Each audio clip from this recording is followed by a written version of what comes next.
મહેસાણાના વિજાપુર રોડ વસાઈ નજીક ગાડીએ રિક્ષાને ધમાકાભેર જોરદાર ટક્કર મારી હોવાની ઘટના છે તે સામે આવી છે। ત્યારે રિક્ષામાં જતા પરિવારની ગાડીએ ટક્કર મારી હતી, જ્યારે આ ઘટનામાં રિક્ષામાં સવાર પરિવારને ઈજા પહોંચી હતી તેમજ ઘટનામાં એક બાળકનું મોત થયું હતું। ત્યારે રોડ ક્રોસ કરવા જતા ગાડીએ રિક્ષાને ટક્કર મારી રિક્ષામાં સવાર મંજુલાબેન દતાણીએ પોલીસ ફરિયાદ નોંધાવી હતી અને આ મામલે પોલીસે હવે તપાસ શરૂ કરી છે।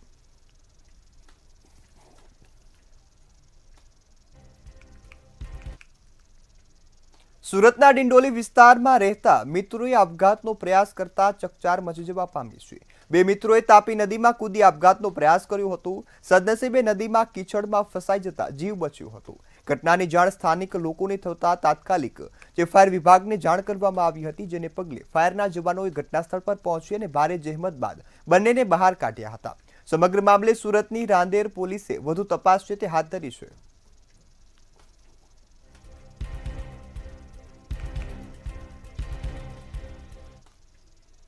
હવે દાહોદમાં પણ સ્માર્ટ મીટરનો લોકો દ્વારા ઉગ્ર વિરોધ કરવામાં આવ્યો છે। એમજીવીસીએલના કર્મચારીઓ જ્યારે સ્માર્ટ મીટર લગાવવા પહોંચ્યા ત્યારે વોર્ડ નંબર 3માં સ્થાનિકોએ કામગીરી અટકાવી અને વિરોધ કર્યો હતો।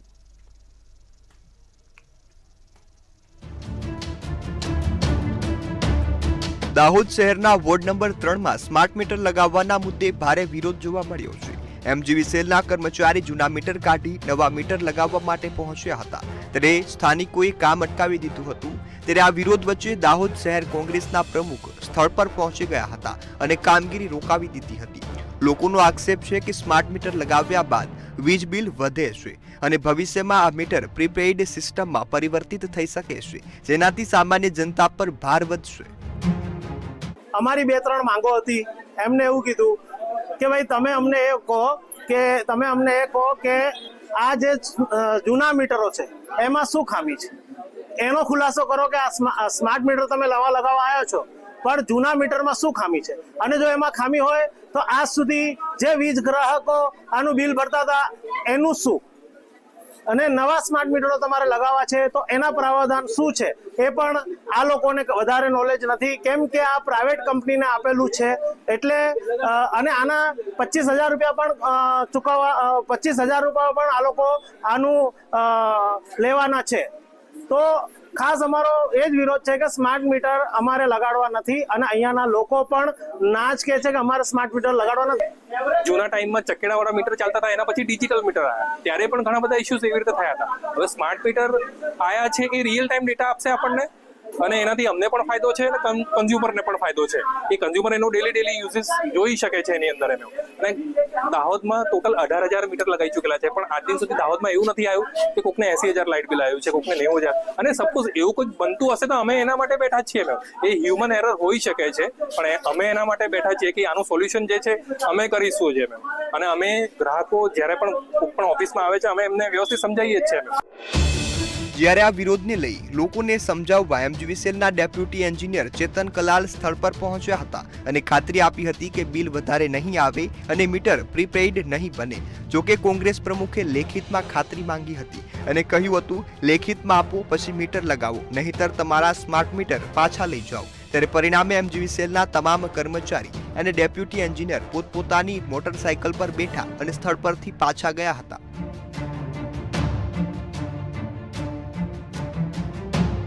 નઈમ મુંડા, મંતવ્ય ન્યૂઝ, દાહોદ। રાજકોટ જિલ્લાના ધોરાજીમાં ઉબડખાબડ રસ્તાને લઈ આમ આદમી પાર્ટી દ્વારા અનોખો વિરોધ કરવામાં આવ્યો હતો। ધોરાજી નગરપાલિકા અને આરએનબી વિભાગ દ્વારા જે હસ્તકના અનેક રસ્તાઓ છે તે બિસ્માર બન્યા છે। તંત્ર દ્વારા રોડ રસ્તા રિપેર કરવાની કામગીરી ન કરાતા લોકો હેરાન થઈ રહ્યા છે। સ્થાનિકોને પડતી હાલાકી મુદ્દે આમ આદમી પાર્ટીના કાર્યકરો દ્વારા રસ્તા પરથી પસાર થતા વાહન ચાલકોને ગુલાબનું ફૂલ આપી અને જાગૃત કરવામાં આવ્યા હતા। રસ્તામાં પડેલા ખાડાઓમાં ફૂલ પધરાવી અને સૂત્રોચ્ચાર કરી તંત્રને જગાડવાનો પ્રયાસ પણ કર્યો હતો। આ વિસ્તારમાં ખેતી આવેલી है, રેસિડેન્ટ વિસ્તાર આવેલો है। આ રસ્તા રોડ રસ્તા પાસ થઈ જાય છે। ભાજપ કોંગ્રેસની સરકાર છેલ્લા 30 વર્ષ થયા, સમય આવે ચૂંટણી આવે ત્યારે તાણે દેખાય છે। લોકો રાહદારીઓનું ક્યાંય હાલતું નથી, હાલવા માટે સારા રસ્તા નથી, ટેક્સ ઉઘરાવવામાં બધા હુરાપુરા છે અને ભ્રષ્ટાચાર કરવામાં દરેક લોકો હવ મળીને બાકી ભાગ બટાઈ માટે લડે છે. ધોરાજી હાલત કેવી છે? રસ્તાઓની હાલત ખરાબ છે, ધોરાજીના પબ્લિકની હાલત ખરાબ છે. હવે તો લોકોએ જાગવું પડે. અહીંથી ધોરાજીથી ઠેઠ નરિયા કોલાની ઓલી બાજુ લગણ ભયંકરમાં ભયંકર પરિસ્થિતિ છે. વાહનો વાળાને આટલો રસ્તો કાપવામાં ઓછામાં ઓછી અડધીથી પોણી કલાક લાગી જાય અને કાંઈક ને કાંઈક ભાંગતૂટ થઈ જાય. બીમાર જે માણસો છે એને કોઈ સુવિધા નથી તે વાહનની બીજી ગામડાઓમાં અને વાહનો અહીંયા કરે છકડામાં આવા સાધનોની અંદર લેવા પડે તો એ પરિસ્થિતિ માણસ અડધે બચારે બીમાર વધારે પડતા થઈ જાય. સરપંચથી લગાડીને સંસદ સુધી ભ્રષ્ટ ભાજપની સરકાર છે. ગુજરાતની અંદર છેલ્લા 30 વર્ષથી ભાજપનું શાસન છે, છતાં ધોરાજી શહેરના વિવિધ રોડ રસ્તા એટલે કે ખાડા નગરી બની ગઈ હોય એવું સ્પષ્ટપણે દેખાઈ રહ્યું છે. લોકોને આર્થિક અને શારીરિક નુકસાન પહોંચી રહ્યા છે, છાસવારે અકસ્માત થઈ રહ્યા છે, લોકોને શારીરિક ઈજાઓ પહોંચી રહી છે. છતાં ચૂંટાયેલા સંસદ સભ્ય જે કેન્દ્રીય મંત્રી છે, જો કેન્દ્રીય મંત્રીના કેબિનેટના મંત્રીના આવી વિસ્તારની આવી પરિસ્થિતિ હોય તો બાકીના ગુજરાતની પરિસ્થિતિ કેવી હશે? આરએનબી હસ્તકના રોડ રસ્તાઓની હાલત અત્યંત કફોડી છે. ખૂબ જ ખાડા ખબડાવાળા રોડ છે. લોકોની વાહનો ચલાવતા કમર તૂટી જાય એટલી હદે ખરાબ રોડ રસ્તાઓ છે. આજરોજ અમારા દ્વારા ધોરાજી શહેર આમ આદમી પાર્ટી દ્વારા તંત્રને જગાડવા માટેથી આજરોજ ધોરાજીની જનતાને પેરિસ જેવા રોડ રસ્તાની અંદર સ્વાગત કરવા માટે તેમજ ધોરાજીની જનતા જે આ ખરાબ રોડ રસ્તાઓની હાલત સહન કરી રહી છે તેને જગાડવા માટેથી અમે આજરોજ લોકોને ગુલાબ આપીને ગુલાબ પુષ્પ વર્ષા કરીને તંત્રને ઢંઢોળવાનો પ્રયત્ન કરેલ છે.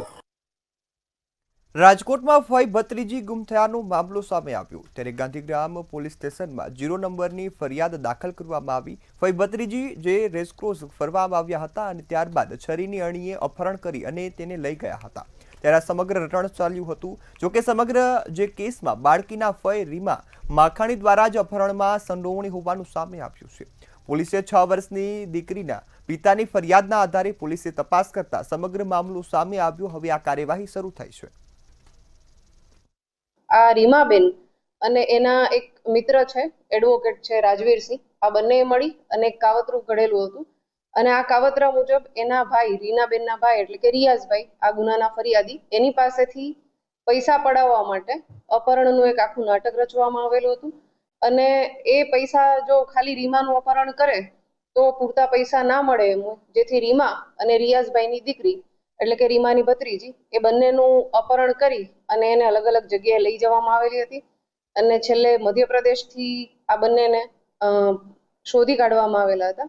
આમાં રીમા અને રાજવીરસિંહ બંનેનું એક કાવતરું ઘડ્યું હતું જેથી આ અપહરણના ગુનામાં કાવતરાની અને સગીરોની બાળકીની અપહરણની પણ કલમો ઉમેરવામાં આવેલી છે. બનાસકાંઠાના લાખણીના ગ્રામીણ વિસ્તારમાં ભ્રષ્ટાચારની રાવ ઉઠવા પામી છે. ગ્રામીણ વિસ્તારમાં બનતા ગરનાળામાં ગેરરીતિની જે કાર્યની ફરિયાદ છે તે ઉઠી છે. ત્યારે પગડિયાલથી રામાપીરના મંદિર સુધી 3 નાળા બની રહ્યા છે, જેમાં ટેન્કર મુજબ જે કામ ન થતા બાંધકામની નબળી ગુણવત્તા દેખાઈ રહી છે. સિમેન્ટ અને લોખંડ વાપરવામાં કંજુસાઈ થતી હોય તેવા દ્રશ્યો અહીંથી સામે આવ્યા. ત્યારે તાલુકાના ઉચ્ચ અધિકારીઓની કામ બાબતે કડક સૂચના પણ આપી છે. કડક સૂચના હોવા છતાં કોન્ટ્રાક્ટર દ્વારા જે મનમાની કરતા હોવાનો આરોપ લાગ્યો છે. ત્યારે સમગ્ર ગેરરીતિ મામલે તપાસ કરવાની માંગ સ્થાનિકો દ્વારા કરવામાં આવી છે. પાકડિયાલનો જે રોડ બની રહ્યો છે, ભ્રષ્ટાચાર એટલી પરમ સીમાએ છે કે ત્યાં રામાપીરના મંદિરથી માંડી પાકડિયાલ થઈ અને ખાણાનો થોડો ટુકડો બાકી તો એ રોડ બની રહ્યો છે. ત્યાં 3 ઘરનાળા મૂકવામાં આવ્યા છે. હવે ઘરનાળાની અંદર જો આપણે કામ જોઈએ તો વાસ્તવની અંદર એમાં જે લોખંડની ખિલાસી નાખી છે તો કમસે કમ લેબડાનું દાંતણ જે હોય ને એ તો જાડું હોય અને સિમેન્ટથી યુઝ થાય છે એ તો કમસે કમ યાર કોઈક કેટલી હદે એમ કોઈ ભ્રષ્ટાચાર તમે કરશો આની અંદર. જ્યાં ત્યાં રોડની ધાનેરાથી આખરાવા રોડની તકલીફ, પાકડિયામાં જે રોડ બને છે એટલી હદે એની અંદર ભ્રષ્ટાચાર. એટલે લોકોને મારવા બેઠા છો કોન્ટ્રાક્ટરો કે શું છે? તમારે પૈસા જોઈતા હોય તો અમારી જોડેથી માગી લો ને, અમે તમને 100 રૂપિયા ફાળો કરીને આપવા તૈયાર છીએ. પણ આ કોકના છોકરાઓ કોકનું સાધન પલટી ખાય અને 3 દિવસમાં તૂટી જાય એવું કામ શું કામ કરો છો? તમારે પૈસા જોઈએ છે ને તો ભીખ માગી લો તમે, પણ આવી રીતે આવી હતી ભ્રષ્ટાચાર કરીને. જૂનાગઢના માળિયા હાટીનામાં જીવલેણ હુમલો થયા હોવાની ઘટના છે તે સામે આવી છે. તાલુકાના ગળોદર ગામે આપના નેતા અને ઓબીસી સેલ ગુજરાતના પ્રમુખ પર કાર ચડાવી દેવાની ઘટના છે તે સામે આવી છે. આપના નેતા પિયુષ પરમાર દ્વારા હુમલાના વિડીયો સોશિયલ મીડિયા પર મૂકવામાં આવ્યા ત્યારે ઘટના અંગે પિયુષ પરમારે પોલીસને અગાઉ જાણ કરી હતી, પરંતુ ઘટના બાદ પોલીસે ફરિયાદ ન લીધી હોવાનું પિયુષ પરમારે આરોપ લગાવ્યો છે.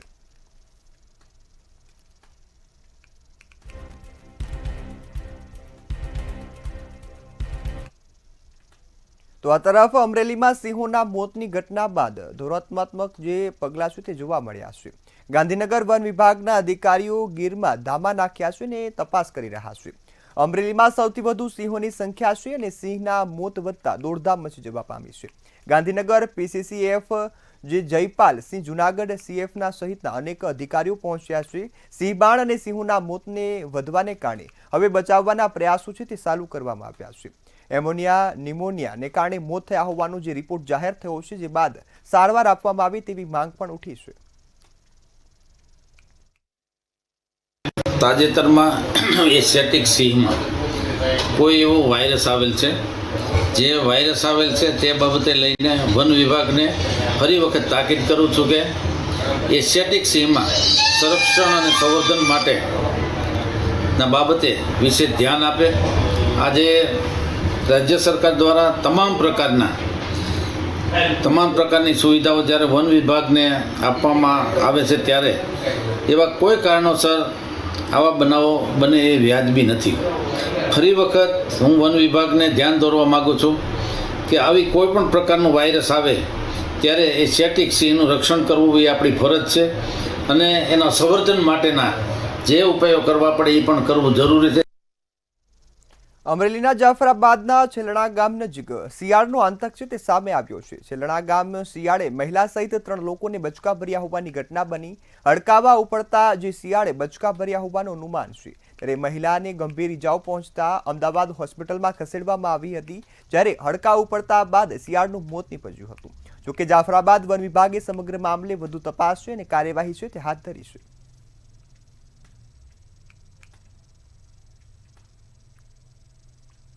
બનાસકાંઠાના ડીસામાં યુવકનું નદીમાં ડૂબી જવાથી કરુણ મોત નીપજ્યું હોવાની ઘટના સામે આવી. દાંતીવાડા ડેમમાં પુલ તરફ નદીમાં દશામાની મૂર્તિ પધરાવવા જતો હતો, તે દરમિયાન આ ઘટના સર્જાતા પરિવારમાં શોકનો જે માહોલ છે તે જોવા મળ્યો છે. યુવકના મૃતદેહને દાંતીવાડા પીએમ અર્થે ખસેડવામાં આવ્યો, ત્યારે બનાવની જાણ થતાં જ પોલીસે વધુ તપાસ છે તે હાથ ધરી છે.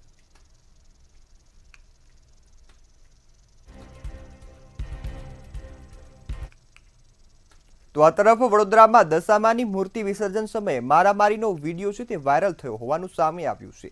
તીક્ષ્ણ હથિયાર વડે હુમલો થયા હોવાનો જે વિડીયો છે તે કેમેરામાં કેદ થયો છે. મહાવીર 4 રસ્તા પાણીગેટ વિસ્તારનું આ વિડીયો સામે આવ્યું. ઇજાગ્રસ્ત યુવાનને સારવાર અર્થે હોસ્પિટલમાં ખસેડવામાં આવ્યો હતો, ત્યારે હુમલાનો બનાવ બનતા પોલીસ પર અનેક સવાલો છે તે ઉઠી રહ્યા છે.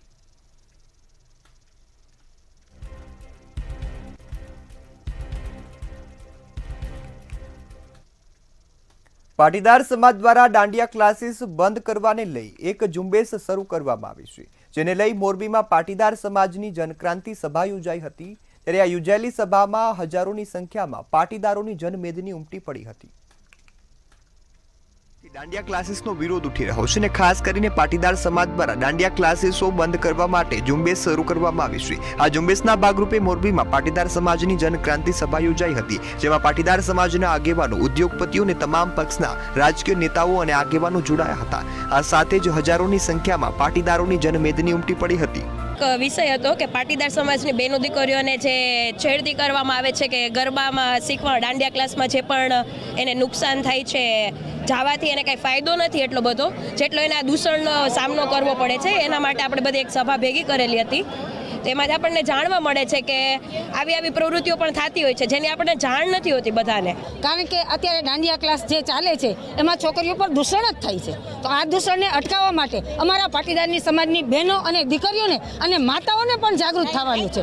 એટલે અમારી માતાઓ, બહેનો જાગૃત થાય એ માટે આ જે સભા રાખી છે એ બરોબર છે. અને અમારો પાટીદાર સમાજના ભાઈઓ સૌ પ્રથમ સાથ આપે છે અને આપતા જ રહેશે. સાથે અમે બહેનો પણ એમને સાથ આપશું, અને અમારું દીકરીઓ પર દૂષણ થશે તો અમે પણ તલવાર લઈને નીકળશું. ઝાંસીની રાણી બનવા પણ અમે તૈયાર છીએ. ડિસ્કો દાંડિયા નામના ક્લાસીસનું એક દૂષણ મોટાભાગે આખા ગુજરાતમાં ઘૂસેલું છે. એમાં મોરબીમાં અને એમાંય પાટીદાર સમાજમાં આ દૂષણના કારણે અનેક દીકરીઓની જિંદગી બરબાદ થઈ છે. અનેક દીકરીઓ આમાં બ્લેકમેલિંગ કરવામાં આવતી હતી. આવા વિષયને કારણે આજે 20,000થી વધુ પાટીદાર સમાજે પ્રણ લીધું છે કે આવા વલ્ગર દાંડિયા શીખડાવતી ડિસ્કો દાંડિયા ક્લાસીસમાં અમે જશું નહીં. આજે સમગ્ર સમાજે એક સાથે સમગ્ર સમાજના ઉદ્યોગપતિઓ, આગેવાનો, 40થી વધારે સંસ્થાઓ અને તમામ પક્ષના આગેવાનો એક મંચ ઉપર આવી અને સમાજની સાથે રહી અને આ વિષય મૂક્યો છે. ત્યારે માત્ર પાટીદાર સમાજની દૂષણ નથી, તમામ સમાજોમાં આવા દૂષણો છે. તમામ સમાજોની દીકરી દીકરાઓને તકલીફ છે, દૂર કરવા માટે જ્યારે પાટીદાર સમાજ આગળ આવ્યો હોય ત્યારે આપણે બધાએ સાથે મળી અને તમામ સમાજને સાથે રાખી આવા દૂષણોને ડામી અને જ્યારે આપણી પૂર્વ સંસ્કૃતિ, જ્યારે આપણી ગરબા લેવાતા, આજે 500 વર્ષ પહેલાંની વાત કરી તો આપણા શેરી ગરબા, આપણી સોસાયટી ગરબા, આપણા ગામના ચોકના ગરબા લઈને આપણી જે બહેનો દીકરીઓ શીખતા હતા અને ઉત્તરોત્તર એની શીખીને આગળ આવતા હતા. આવા ગરબા લેવાય એવું અમે આહ્વાન કર્યું છે. એને દૂષણ કરવા માટે અમે તો ધારાસભ્ય તરીકે બધા સમાજ આવતો હોય અમારા પાસે કે અત્યારે સમાજમાં જે દૂષણ કેવું છે કે કાંઈ કામ ન કરવું, લુખા તત્વોને સીન સપાટા કરવા, કોકના પૈસા પડાવવા, મોટરસાઇકલ લઈને ગાડીઓ લઈને આટા મારવાને, ગમે એ સમાજની છોકરીને એને કુંડાળામાં લઈ અને 2-3 વર્ષ પછી સમાજને એને દીકરીને એમ થાય કે હું પસ્તાવો થાય ત્યારે એવું દુઃખ થતું હોય તો મારું આહ્વાન છે કે તમામ સમાજને કે આપણી દીકરીને અને દીકરાને સારી રીતે કઈ રીતે આપણે એને ભણાવી, કઈ રીતે સારી રીતે કોઈ ખોટા સેન સપાટામાં ન જાય. જ્યારે આ સભામાં સમગ્ર પાટીદાર સમાજ દ્વારા દાંડિયા ક્લાસીસમાં ન જવા માટે શપથ લીધા છે અને આગામી સમયમાં મોરબીના કન્યા છાત્રાલય ખાતે ગરબા ક્લાસીસ શરૂ કરવામાં આવશે. અહીં માત્ર દીકરીઓને જ ગરબા શીખવવામાં આવશે અને કોઈ પણ પાટીદાર સમાજના યુવક કોઈ પણ જગ્યાએ ફસાઈ ગયો હોય તો તેની મદદ કરવા માટે પણ અપીલ કરવામાં આવી છે. તેમજ મહિલાઓએ અને યુવતીઓએ પણ દાંડિયા ક્લાસીસ બંધ કરવા મુદ્દે સહમતિ દર્શાવી છે. આવા દાંડિયા ક્લાસીસ ન જવા માટે પણ તૈયારી દર્શાવી છે. આર્યન સોલંકી, મંતવ્ય ન્યૂઝ, મોરબી. સાવલી અને ડેસર તાલુકાના તરિયાળ ગામોની વચ્ચે ગોમા નદી આવેલી છે, પરંતુ આ નદી પર પુલ ના હોવાના કારણે ગ્રામજનોને ભારે હાલાકી ભોગવવાનો વારો આવે છે અને જીવના જોખમે અવરજવર કરવા જે જોવા મળતા હોય છે. અનેક વખત ગોમા નદી ઉપર પુલ બનાવવા માટે સ્થાનિક લોકો દ્વારા તંત્રને રજૂઆત કરાઈ છે, પરંતુ આજ દિન સુધી કોઈ પણ પરિણામ આવ્યું નથી. ત્યારે વિસ્તારના લોકો કેડસમા પાણીમાંથી પસાર થવા મજબૂર બન્યા છે અને ખાસ કરીને શાળામાં અભ્યાસ અર્થે આવતા બાળકો છે તે જીવના જોખમે આ નદી પાર કરવા મજબૂર બન્યા છે. ત્યારે વિકાસ અને ગતિશીલ ગુજરાતની વાતો વચ્ચે રાજ્યના ગામડાઓની સ્થિતિ વિકાસનો પોલ બનતી હોય અને સાથે જ વિકાસનો પોલ હાલ ખોલી રહી છે. અમે ઝુમખા રહીએ છીએ. અમે ઝુમખાથી નદી પસાર કરીને અમને આરા પ્રાથમિક શાળામાં ભણવા જઈએ. પાણી આવે ત્યારે અમે 10-15 દિવસ રજા પડે છે. પાણી પછી બહુ વધી જાય તો અમે સાંડાસાલ ફરીને ફરવા સ્કૂલમાં જઈએ છીએ. 10 દિવસની રજા પડે છે. બેટા, સ્કૂલ જવા માટેનો રસ્તો નારાયણ ઝુમખાનો આ જ છે? હા, આ જ છે. સરકાર પણ બની આવતી નથી. ઝુમખા વિસ્તારમાં રહીએ છીએ. અત્યારે અમારે ગોમા નદી ઉપર થઈને પસાર થવું પડે છે તો રસ્તો છે નહીં, તો અમારે પુલની જરૂર છે. તો ગોમા નદી ઉપર પુલે જેમ બને એમ વહેલી તકે કામ થાય તો એવી અમે ધારાસભ્યશ્રીને પર રજૂઆત કરેલી છે. તેમણે આ વાત ધ્યાનમાં લીધેલી છે, પણ એન્જિનિયરો આવીને માપણી કરી ગયા છે, પણ છતાં હજુ આ રસ્તાનું કંઈ નિવારણ આવ્યું નથી. ધોરણ સુધીના બધા ભણે છે, એમને આ નદીની અંદર ઉતારવા એ બહુ ખરેખર ખતરાજનક છે અને કોઈ છોકરું અમારું તણાઈ જાય એનું જવાબદાર કોણ રહેશે? બીજા નંબરમાં કે આ પુલની માગણી લગભગ અમારા ઘેડિયાઓ જીવતા હતા ત્યારની છે, પણ હજુ કંઈ એનો નિવારણ આવ્યું નથી. અને સરકારશ્રીને અમારી નમ્ર અરજ છે કે આ રસ્તો, આ પુલ અમારો જેમ બને તેમ વહેલી તકે થાય એવી અમારી ભાવના છે. બરવાડા તાલુકાના બેલા ગામથી 10 ગામોને જોડતો કોઝવે છે તે આવેલો છે. આ કોઝવે દર વર્ષે ચોમાસામાં ઉતાવળી નદીના પાણીમાં જે ગરકાવ થતો હોય છે, જેના કારણે બેલા ગામના લોકો, ખેડૂતો અને વિદ્યાર્થીઓ જીવના જોખમે કોઝવે પરથી પસાર થવા મજબૂર બન્યા છે. આ કોઝવે પર ચોમાસામાં સતત પાણી ભરાયેલું રહે છે, જેના કારણે ગામના લોકો ભારે મુશ્કેલીનો સામનો કરી રહ્યા છે. તેમજ કોઝવે તૂટી ગયો છે, જેના કારણે મોટા ગાબડા પડ્યા છે અને ખાડા પડી ગયા છે. ત્યારે વાહનો અહીંથી ચાલી પણ નથી શકતા તેવી અનેકવાર અકસ્માતોની ઘટનાઓ પણ બને છે. ગામના લોકો અનેકવાર રજૂઆતો પણ કરી ચૂક્યા છે અને હવે થાકી ચૂક્યા છે, પરંતુ તાત્કાલિક કોઝવે છે તે બનાવવામાં નથી આવ્યું. ત્યારે હવે તાત્કાલિક કોઝવે પર ઊંચો પુલ બનાવવામાં આવે તેવી માંગ ગામના લોકોએ કરી છે. વાડીમાં રહેવી છે તો આવવામાં તકલીફ પડે છે. પુલમાં પાણી ભરાઈ ગયું છે, સ્કૂલે જવામાં કેવી તકલીફ પડે? સ્કૂલે જવાનું બહુ તકલીફ પડે. સરકાર પુલ બનાવી દે તો સારું. સ્કૂલે જવામાં તકલીફ પડે ને? હા. અને આમાં કોઈ વાહન પણ નથી હાલે, તો હાલી જાય તો પણ પડવાની લીલ બહુ છે એટલે અમારે હાલી કઈ નથી. તકલીફ જવા આવવાનું બહુ પડે છે. કાયમ સેમમાં જાવો આવું અમારે હાલી નથી જવાનું. કોઈ વાહન વાળા મળે કે ન મળે, કોઈ લઈ જાય કોઈ ન લઈ જાય. તમારે પાછું જવું પડે, ઘેરે જવું. કોઈ નિશાળિયા વાડી એમ રહ્યા છે અને ભણવા આવવું હોય એમને વધારે મુશ્કેલી પડે તો પાછા જાય નિશાળ. કેટલા સમયથી આ તકલીફ છે? આ તો તકલીફ તો 4, 5, 6 વર્ષથી તકલીફ એક ધારી. એટલે અતિશય તકલીફ પડે. જો સીમમાં જવું હોય તો હાલીને જઈ ન શકીએ આપણે. પછી આ પાણી કે દર ચોમાસે આવું ને આવું જ રહે છે. અને આ ટ્રેક્ટર કે વાહન કે કઈ હાલે કે નહીં. બધા પાસે કઈ વાહન હોય નહીં, અમે કઈ જઈ ન શકીએ સાહેબ. બધા પાસે તો વાહન ન હોય ને અમે કઈ જઈ ન શકીએ. પછી ઉલકોર જે રહે સીમમાં છોકરા રહેતા હોય ભણવા જવું હોય એમને બહુ તકલીફ પડે. તો આ પુલનું જો કામ થાય તો વધારે સારું. તો લગભગ 10 થી 15 ગામનો રસ્તો છે. કયા? વૈયા પેલું તો વૈયા જ આવે, ચાણકી આવે, ગોઠાવટા આવે, પેજળકા, ચંદરવા, ભીમનાથ, રાણપુર. આ કેટલા રોજી તે અહીંથી આ લાગુ પડી જાય છે અમારે. પાણી છે અને રસ્તો પણ તૂટી ગયેલો છે. રસ્તો કેવી તકલીફ પડે? અમારે આ 2 વર્ષથી તો બહુ તકલીફ છે. એમ પાણી આવે એટલે અમારે વાડીએ જવાતું નથી કે આમાં ગામે ન જવાય. એ અમારે બહુ તકલીફ છે. શું કરવું પડે? હું માંગ તો અમે એમ કહેવી છે કે આ પુલ આ સરકાર બનાવી દે તો બહુ સારું. ભરૂચમાં નર્મદા નદીની જળ સપાટીમાં વધારો નોંધાયો છે. ગોલ્ડન બ્રિજ પાસે નર્મદા નદીની જળ સપાટી 20 ફૂટે સ્થિર થઈ ગઈ છે.